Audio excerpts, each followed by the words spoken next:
देखो, फ्रांस में जो टैक्स था, टाइद, जनता से लिया जाता था। टाइद था एक धार्मिक कर, और टाइल था प्रत्यक्ष कर। यानी कि जो चर्च के लोग थे, पादरी लोग, वो जनता से टैक्स लेते, धार्मिक कर। और दूसरा था प्रत्यक्ष, जैसे कि नमक पर, तंबाकू पर। ठीक है ना। अब देखिए आप यहाँ पर,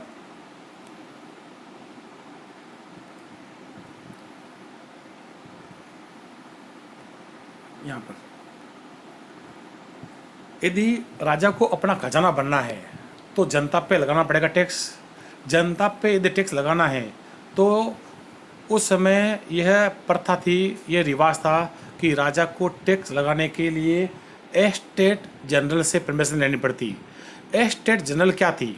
यह थी एक प्रतिनिधि सभा। एस्टेट जनरल राजा को टैक्स बढ़ाने के लिए, यानी कि कर बढ़ाने के लिए, है ना, इससे अनुमति लेनी पड़ती। इसमें 3 पार्ट थे। प्रथम स्टेट में था पादरी, जो चर्च में निवास करते, जनता को उपदेश देते। दूसरे थे कुलीन, हम जिसे बोलते हैं गांव के जिम्मेदार या ठाकुर। तीसरे थे, देखिए आप इसमें, बड़े बड़े बिजनेसमैन, व्यापारी, अदालती कर्मचारी, वकील, किसान, कारीगर, छोटे किसान, भूमिहीन मजदूर। यानी कि इसमें देखो आप, पढ़े लिखे लोग भी है ना, वकील है ना, डॉक्टर है, इंजीनियर है, सब इसमें आएंगे। किसान, कारीगर, गरीब, सब इसमें आएंगे।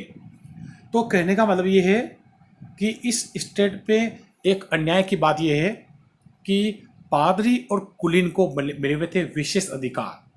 यानी कि ये जनता से टैक्स लेते, इनके पास बड़ी बड़ी संपत्ति थी, जमीनें थी, बड़े बड़े महलों में रहते, ये दोनों, इनको मिले थे विशेष अधिकार। ये जनता से टैक्स लेते। तीसरे में था बाकी फ्रांस की आम जनता, इनको कोई विशेष अधिकार नहीं था, उल्टा ये लोग टैक्स देते, है ना। कई प्रकार की इनको काम करने पड़ते, बदले में इनको पैसे नहीं मिलते, जिसे हम बोलते बेगार, है ना, वो भी इनके पास था।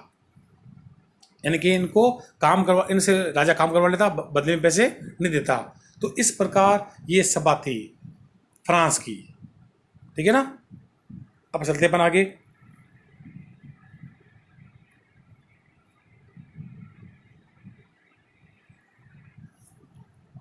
देखिए आप, उभरते मध्यम वर्ग, विशेष अधिकारों के अंत की कल्पना। उभरता मध्यम वर्ग, बच्चों आपको पता होना चाहिए कि आप समझिए इस बात को।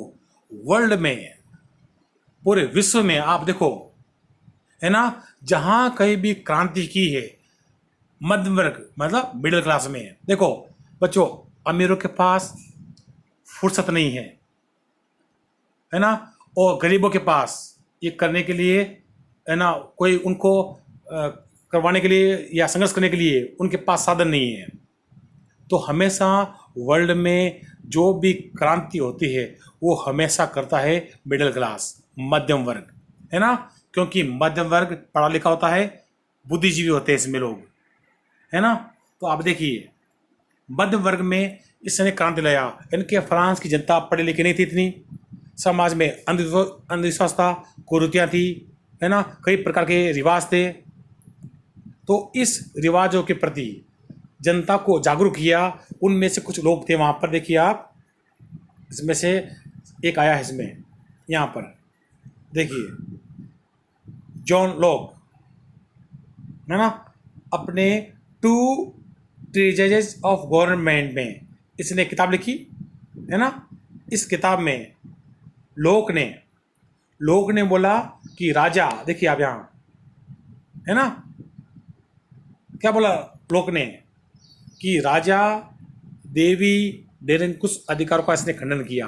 यानी कि क्या था, पहले राजा लोग बोलते फ्रांस में कि मैं ही देवता हूँ, मुझे भगवान ने भेजा है, यदि आप मेरे अधिकारों का पालन नहीं करोगे या मैंने जो बोला है मेरा करना नहीं मानोगे तो भगवान नाराज होगा, क्योंकि मुझे भगवान ने भेजा है। ऐसी ऐसी प्रथाएं थी। तो जनता उस समय मूर्ख थी, जनता समझती नहीं थी, है ना। जैसा राजा कहती वैसा मान लेती, क्योंकि राजा बोलता मैं देवी अवतार हूँ, आप मेरा कहना मानो। लेकिन लोक ने बोल दिया कि राजा कोई देवता का अवतार नहीं होता है, वो भी हमारी तरह एक आम इंसान है ना। उसे भी जनता ने चुना है, जनता चाहे तो उसको सिंहासन से नीचे गिरा सकती है ना। दूसरा जो दिया है इसमें रूसो, देखिए आप, रूसो ने लिखा एक किताब जिसका नाम है सामाजिक अनुबंध। नाम है किताब का सामाजिक अनुबंध। इसने बोला, फ्रांस की जनता को जगाया इसने बोला कि मनुष्य स्वतंत्र पैदा हुआ है, लेकिन समाज के बंधनों ने उसे जकड़ दिया है। इसी प्रकार फ्रांस में और एक विद्वान हुआ जिसका नाम था मोंटेस्क्यू। उसने एक किताब लिखी, the spirit of the laws. इस किताब में उसने बताया कि पावर एक व्यक्ति के हाथ में नहीं होना चाहिए, शक्ति का बंटवारा होना चाहिए, जिसकी विधायिका, कार्यपालिका और न्यायपालिका तीनों अलग अलग होने चाहिए, है ना। किसी एक व्यक्ति के हाथ में ये तीनों पावर नहीं होना चाहिए। सबसे पहले बात ये मोंटेस्क्यू ने बताई, शक्ति का पृथक्करण मतलब पावर का बंटवारा, यानी कि किसी एक व्यक्ति के हाथ में यदि ये तीनों पावर रहेंगे तो उसका दुरुपयोग करेगा। तो आप देखिए इन लोगों ने, लोक, रूसो, मोंटेस्क्यू, इन्होंने बड़ी बड़ी किताबें लिखी, लोगों को जागरूक किया और जनता को बताया कि आपको आज़ादी है, अपने अधिकारों की, अपनी आज़ादी की, समानता की। इनकी पुस्तकें, अखबार सारे के सारे मार्केट में आ रहे थे। तो आप देखो, इनको लेकर जनता में कुछ जागरूकता आई और उन्होंने फ्रांस के राजा के खिलाफ आवाज़ उठाना शुरू कर दिया, है ना। लोगों में गुस्सा भड़क उठा। अब जनता में कहा अब बगावत करेंगे,